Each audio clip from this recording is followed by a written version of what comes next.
Cannot believe that was only in 2017. So much has changed since then. Lauren, thanks for coming on the show. Now moving from the hardwood to lacing up our skates and hitting the ice with the Arizona Coyotes. Yeah, y'all didn't think they was going to do this. The Coyotes ain't here to play this season. Let's go. The boys had 2 games this week against the Los Angeles Kings.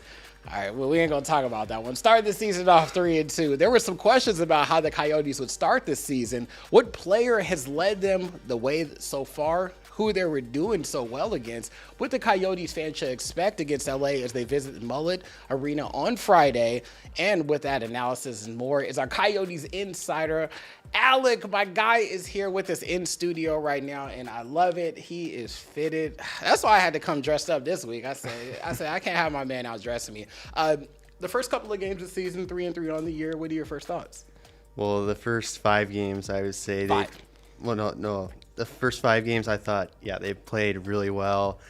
Last game, they pretty much threw all of that out the window. The goaltending wasn't the greatest. Karel Vejmelka played okay.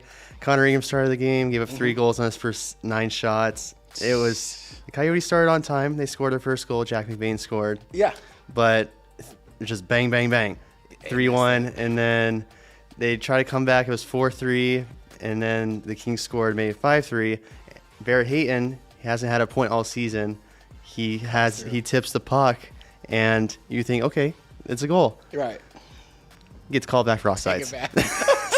so last night it was an okay game, but I just feel like they could have done a lot more. Goaltending was basically the most biggest issue last night. I mean, and you were talking about that too with Connor. I mean, Vejmelka came in, he had 15 saves on the night. I mean, like, I'm a big fan of Vejmelka, because I'm always going to give him a little shot out there. But losing 6-3, that's not the idea what the Coyotes have shown us, especially since coming out and winning against the Devils at the beginning of the season to get us all excited.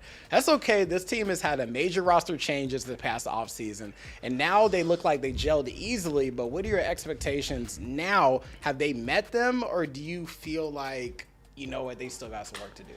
Well, I think that they're a little bit ahead of schedule. The 2 games that I felt like the Coyotes really proved that they improved from last year was the 2 games against New York, Rangers, and Islanders. They were losses, but there were 1 goal. Right. And there was the 2 best goalies in the league, Yosha Storkin and Ilya Sorokin. Those games proved to me, yeah, these guys are for real. But last night, like I said, it's just 1 bad game. Could they come back against, we're going to talk about it later, but could they come back Friday? We'll probably see. It's the mullet magic, baby. Come on. You know what? I have a mullet at home, too. I'm going to have to bring it for next week. So it looks so beautiful on me, the blonde mullet, too. All right, so now when everybody talks about the Arizona Coyotes hockey, they think of course, Clayton Keller. How has he been playing, and what do you think his ceiling is for this season? So last season he had 86 points in 82 games, and he's already on pace to be above point per game player. He's had 7 points in 6 games, and he had a good goal last night, 1-timer, top shelf. I thought he's been playing really good. Nick Schmaltz, they're both tied in points right now, 7 and 6. So Logan Cooley 5. Logan Cooley has 5 assists. There you go. As the best rookie right now with 5 points.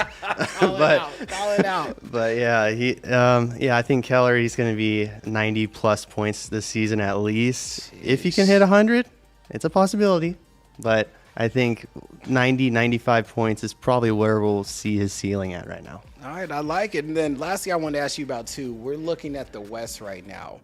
Vegas hasn't lost yet. The Avalanche are doing their thing. The Coyotes are right in the middle at 3-3. Is this where you want them, kind of in the thick of things, or do you want them a little bit more at the top? Kind of like, it's funny, the Diamondbacks right now, they kind of started out strong, went down, and then fizzled into. But I want to get your thoughts on the Yotes. So I think wild card expectations is probably what we're looking at. Anything above that, yeah, that's even greater. But I feel like they'll probably play meaningful games in April, in late March, early April. But I just feel like they'll either make the cut or they might just miss by a couple points. Probably like the Nashville Predators last season. They only missed out by like 3-4 points in the playoffs. So I feel like right around that ballpark, that's what we'll probably see for the season. All All right, well, we're still going for them. We can't wait to see those Yotes. They're right where I want them right now. That's why I asked you about it. I'm like, this is where I want the Yotes. Hopefully they could stay there or do better. I want them hovering around 500 or better. All right, well, Alec Cipollini, thanks for coming on the show, my guy. We'll see you next week. Thanks for being on the show. You can read his articles and stay up to date with everything with Coyotes hockey and what to know before that battle for the Los Angeles Kings this Friday. Go to our website, burncitysports.com.